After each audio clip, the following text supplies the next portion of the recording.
to Patricia Deegan, and I know we've done introductions of Pat before, and she's joined us for a number of our PACT Echo clinics. She's also been doing some training of our New Journeys teams in Washington State as well. And so I'll turn it over to you, Pat, and we can get started today. Thank you very much, Maria. Okay. Hi there, everybody. I'm beaming in from Massachusetts. And Maria, can you nod if you can hear me? Yep. As well. Okay, good. Yeah, I'm coming to you from Massachusetts, and we're still on full lockdown here, and these are certainly challenging times, and but there's so much goodness that's going around in these times too, that you know, it does a heart good. And I want to just give a special shout out to you guys and to thank you. I'm aware that you guys are essential workers doing the really hard work, and it has really moved me. I think sometimes, you know, in the consumer survivor ex-patient movement, there can be like at times like an antagonism between the professional world and the peer world and the world of folks, you know, those of us with lived experience. And sometimes there historically has been some animosity even. And I'll tell you, I'm seeing things from professional and clinical and peer staff that is blowing my mind in terms of the love that is driving you guys to be there. It's not like it's the pay, and that's always true. But to know that every single time, I just see people going to incredible lengths to keep, to reach out and be there to support people in their recovery, even during these difficult times. So I really do mean it. I want to thank you for that. And on that note, I'm just really excited to have this opportunity to share with you some work that I've been doing really my whole life. This is really important to me, and I think it's an area that is going to explode with interest because, frankly, historically, we've been stuck in the framework of compliance and non-compliance when it comes to thinking about people using medications. And in this training, part one today, I'll be flipping that in a sense on its head and talking about a much more nuanced journey to use medications optimally to support the recovery process. And it's my belief that every single person who's faced with the challenge of using medications over time goes through some number of these challenges as we make our way into the life that we want for ourselves. And so I'm really excited. I'm going to talk for about 30 minutes, and then we'll turn things back over to Maria, who will facilitate your sharing and interacting with these materials, because I really do think that's how we learn best. So let me get started. Learning to use medicine just is not about learning to take pills on schedule. It's much, much more than that. And in fact, I believe it's a journey. It's a journey that takes place over time. It's a very different journey than using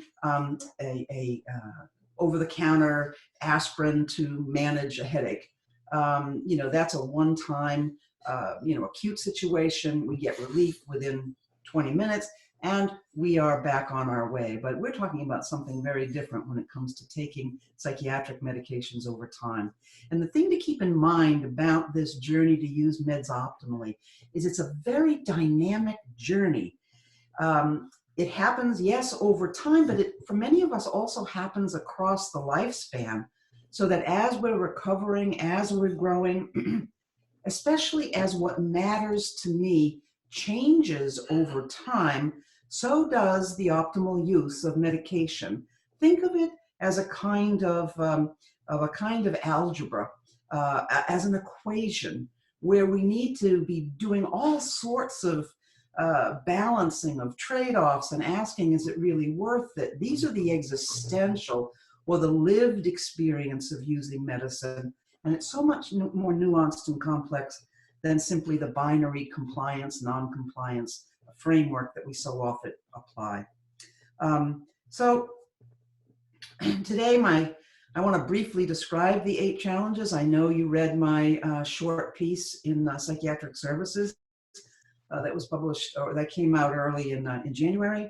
Then I am going to do a deeper dive into 4 of the 8 challenges. And when we reconvene later, I think it's in July or June, we're going to do the other 4 challenges.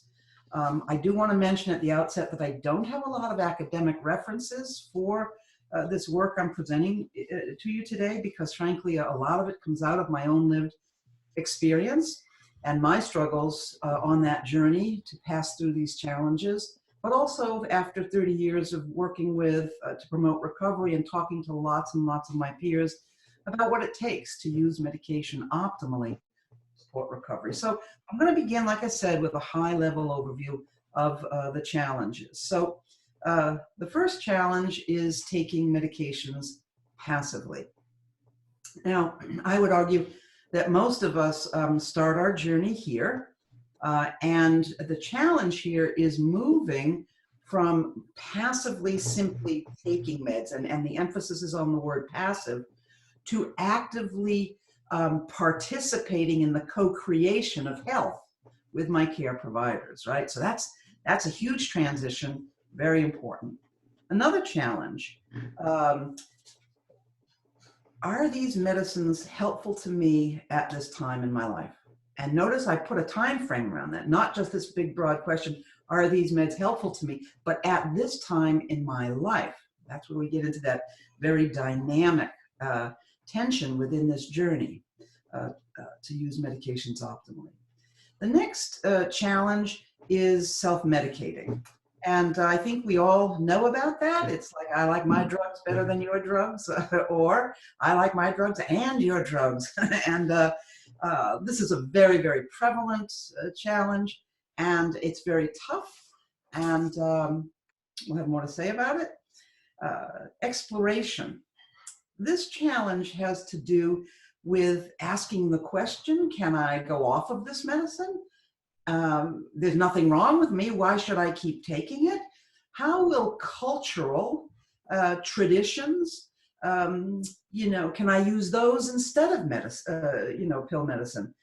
Or asking, what about complementary approaches? Can't I just do yoga now? I've been taking this Haldol, now I'm ready to do yoga. So exploration is a critical challenge. And again, and I think you're picking up the theme here, that these challenges do not just occur once. They do not just occur one time. Not everybody will go through every challenge, right? And some of us will go through one challenge many times. For instance, exploration is probably one of the more prominent for that. Another challenge surrounds defining or redefining myself, the self. And not just the story of what I tell myself about who I am and my beliefs, but also the embodied self.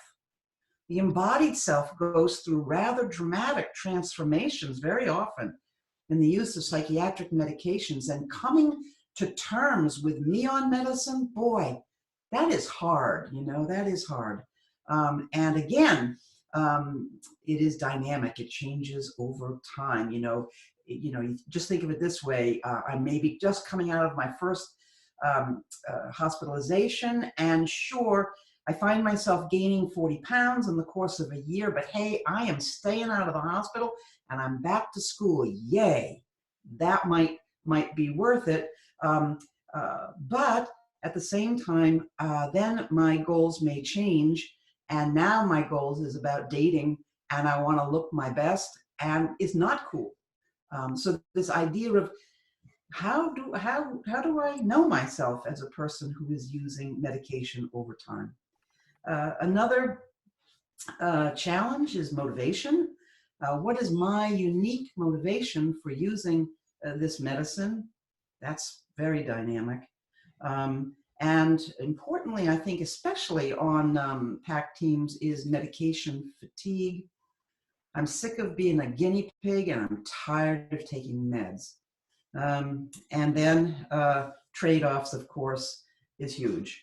And what I want to point out here is that you notice that even though I'm talking about a journey, I am not implying a linear process. So there's no linearity implied in this graphic, and that the journey to use meds and to get to optimal use at a given period across or within the lifespan really is not linear, and that we need to really meet people where they're at in terms of the challenge that they're experiencing.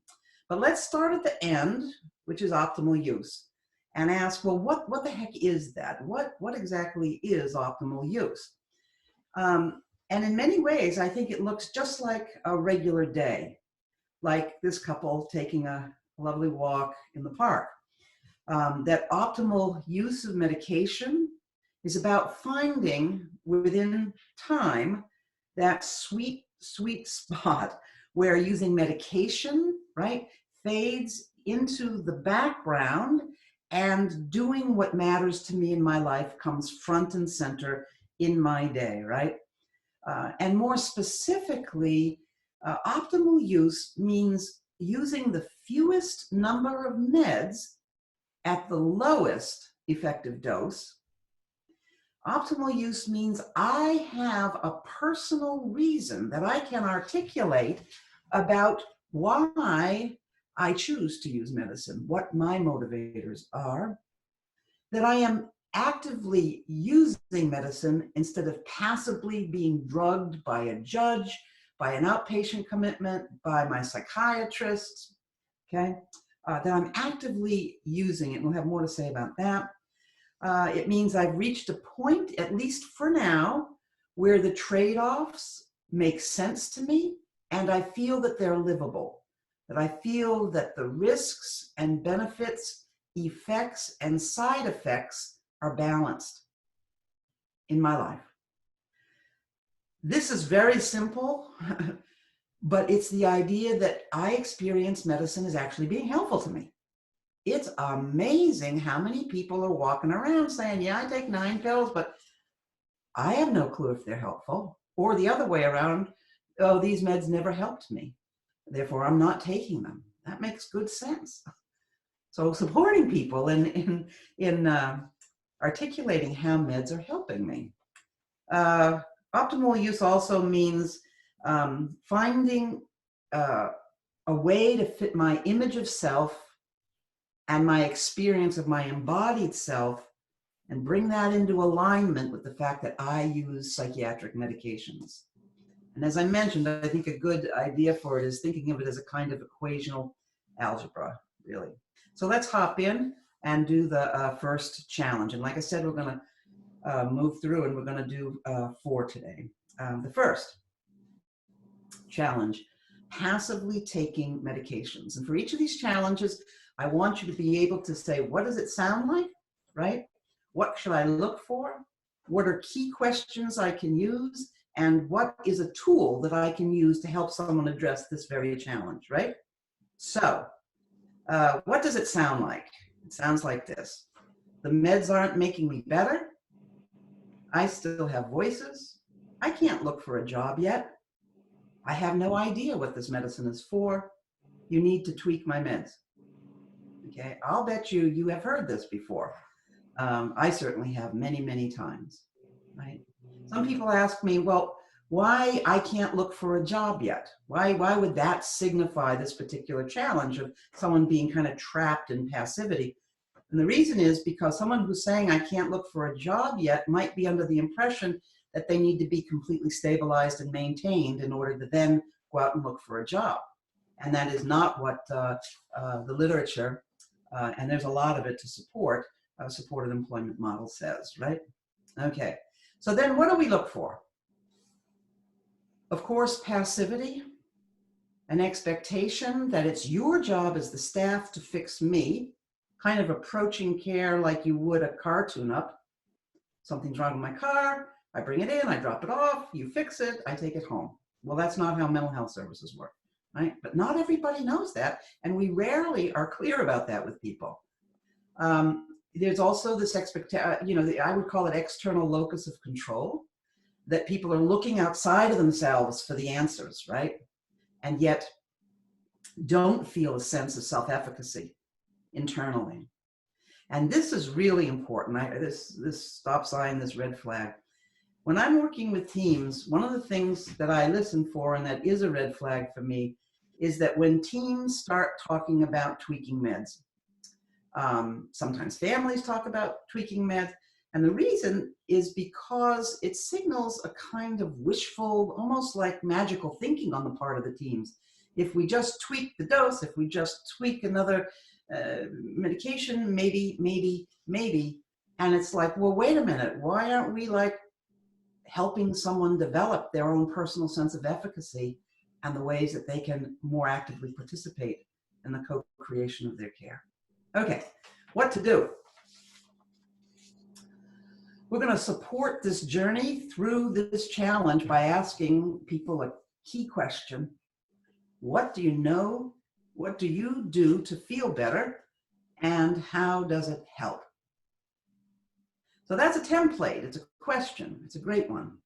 What do you do to feel better and how does it help?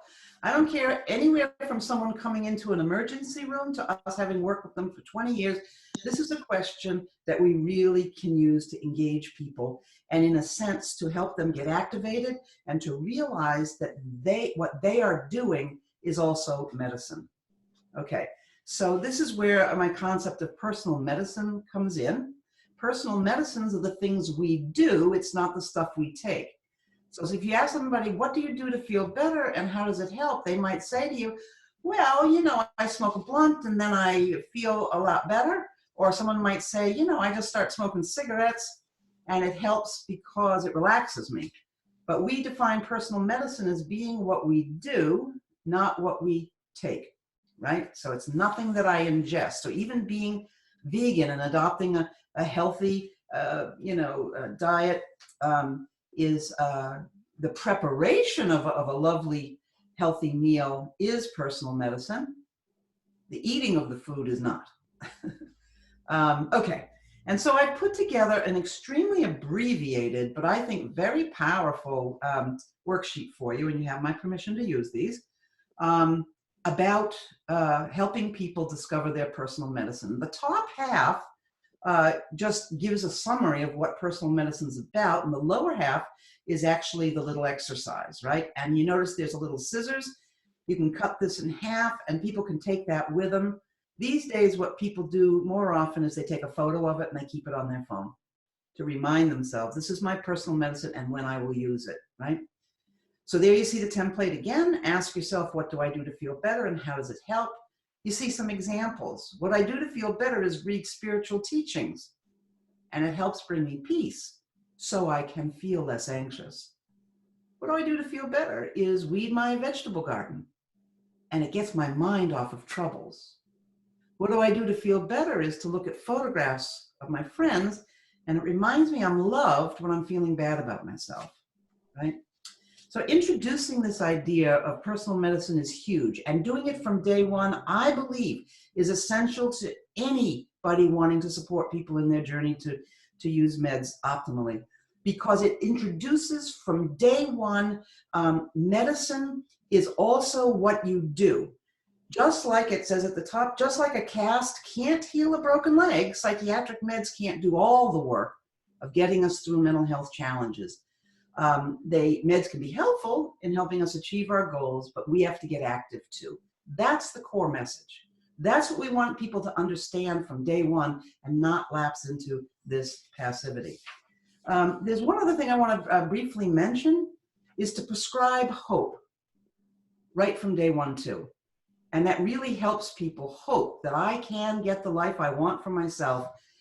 It's very different than optimism. Optimism is a shallow kind of cheerleading, yay.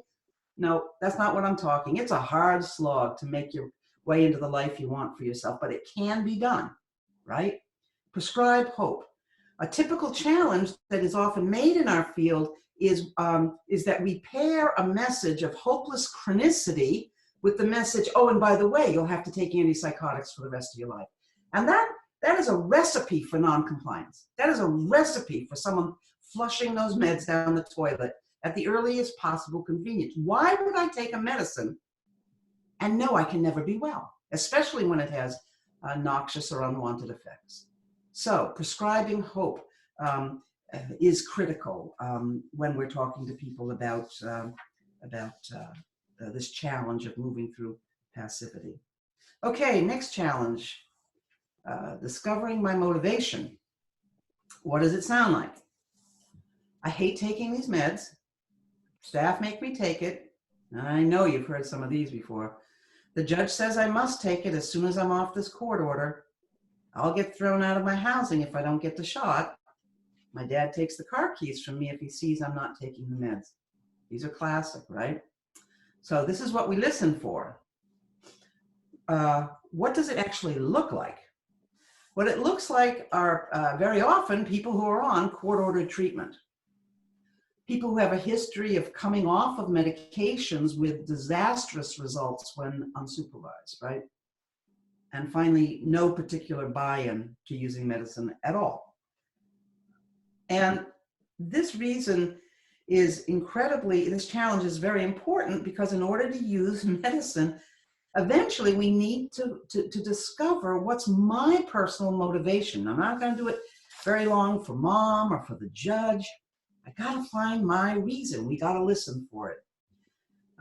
So here's how we support the journey by helping people discover their personal motivation. I have a key question for that process. Is there anything that blank is keeping you from doing that you really wish you could do again?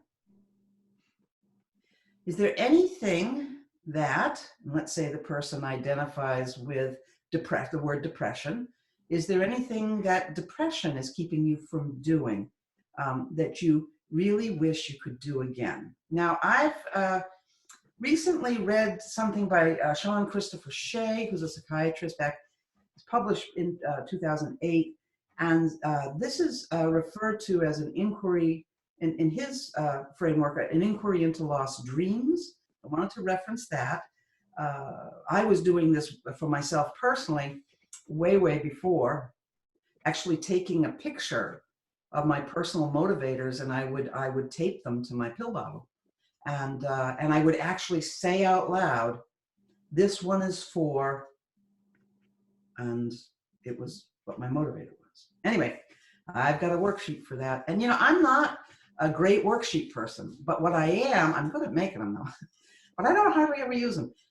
But the reason I mention this is because what I like about them is a worksheet concisely summarizes a heuristic. It concisely summarizes a method. And eventually this method will get into your head. But until you're there, I offer you the worksheet to do with people.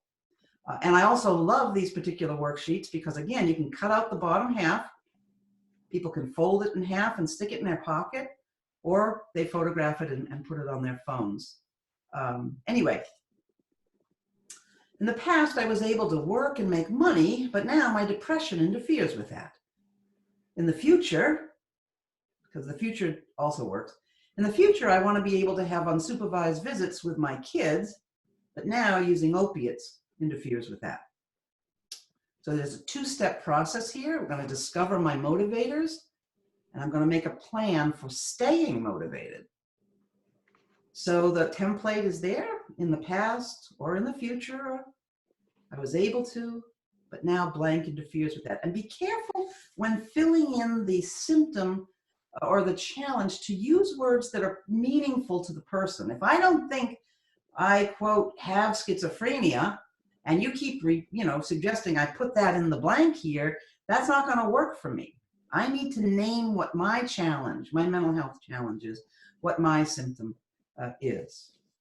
Hugely powerful, supportive intervention represented in this worksheet here. Okay, self-medicating. Here's what it sounds like. I like my drugs better than your meds. I like my highs and your meds. What is it we should be looking for? I think in particular substance use that brings immediate kind of relief in the short term. but makes mental health challenges, particularly depression and anxiety and psychosis, worse over time. And that describes a lot of people that we work with who are using and who seem to, in addition to getting some immediate short-term relief, also kind of experience unwanted longer-term outcomes. And the challenge, of course, is being able to see past the immediate relief to its longer-term outcomes, right? But we know that because we've been trained in IDDT, etc. So in terms of supporting the journey, of course, motivational interviewing. I also think peer support. That usually, if you talk to a lot of people about recovery with dual diagnosis and co-occurring, a lot of times it was hearing the story of a peer that really made a difference, someone who'd been there. I might not be able to hear it from my doctor, but maybe I could hear it from a peer. So the peer dimension here is really, really important. I think the key question here is help me understand what matters to you. Because it's only by building my investment in my, I mean, I think Janis Joplin said it well when she said, you know, when you got nothing to lose. By helping people have something to lose, therein, I think a lot of the time lies some motivation to begin to grapple with the substance use. And I, on purpose, did not put a worksheet here. This is not my area of strength. I had a long conversation with Bob Drake on this whole topic. And, you know, it really is about this key question, help me understand what matters to you, and helping to build up people's awareness of what matters to you and what they want. And then cutting down becomes a means to that end. So I don't have a worksheet for you on that one.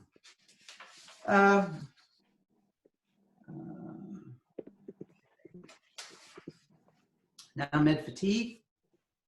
Here's what it sounds like, and I know you've heard this. I am sick of taking pills. I feel like a human guinea pig. I can't even remember how many meds I've been on. None of these pills have ever worked, right? So what should we look for? We should look in particular for people who are suboptimal responders. Sometimes it gets called, they refer to the disorder and call it treatment-resistant schizophrenia, treatment-resistant depression.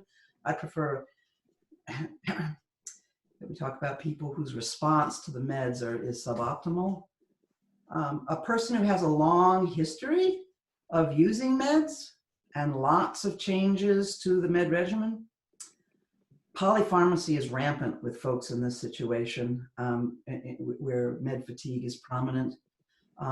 People very often with this challenge are also quite over-medicated and resulting in kind of a suppression of a person's personhood, which is, I call it chemical hibernation. It's really a horrible place to be. So what do we do? What can we do? And I'm hoping you're thinking of people you know who maybe fit this. And by the way, this is of course not recovery. This living over-medicated personhood is suppressed. That's not recovery. So what do we do? What, you know? Well, we're going to help a person become a more effective self-advocate. And what's the key question when approaching folks like this?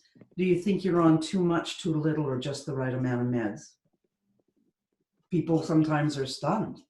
It's a very evocative question, and people will definitely have ideas about it, but they very often are afraid to speak up. And particularly among this group of my peers, what gets really scary about speaking up is, and you'll hear this often, if I say anything, they'll just give me more. I'm not saying anything, right? So what can we do here to be helpful? And again, we have the two-part worksheet. And I have a template for exploring medication fatigue and to help people develop a self-advocacy plan. So It offers some of those same things. I'm sick of taking pills. You know, check off the one that interests you. I can't even remember how many meds I've been on, and then a place to write down your own words. And then a question. When I say these things to myself, I feel like a human guinea pig. I then do what? I stop taking meds, or I keep it to myself and suffer quietly, or I get angry and I leave services, okay? Or a place to write your responses. And then a self-advocacy plan. How do I want to deal with this? Including asking my doctor, can I come off the meds? And I do think there is a very, very powerful ethical question right at the heart of this challenge. Literature tells us that perhaps somewhere between 20 and 30 people who are prescribed an antipsychotic meds have a suboptimal response to those medications, and in many cases have no discernible response to those medications in terms of what these meds are meant to do. Certainly you might see an increase in sedation, but that in itself is not antipsychotics, right? So that this becomes a real ethical issue. Is it okay to keep prescribing medications which have been demonstrated not to be particularly effective for this individual, when we also know about the associated risks? In other words, if you had a weigh scale that's weighing the benefits and the risks of this medication for this individual, there are no benefits and there are lots of risks. I have an ethical issue with that. Now, typically what I get told when I mention that is that it's a, I don't want to have a malpractice suit. I don't want to be found negligent in my care of this individual. They carry a diagnosis of psychosis. How could we possibly have them not using meds? I think it's something we got to really think about and dare to question. Okay, so now it's your turn. And I know that was fast, but I think we'll learn better by talking. I have my little paid advertisement over here. I would love you guys to join me on some of the social media jazz and my website and all, but your turn is to tell us a bit about the person. What challenges might they be facing? What tool from today's presentation might help? And are there other ideas about how to support the person through the challenge? Maria, you want to take it away? Sure.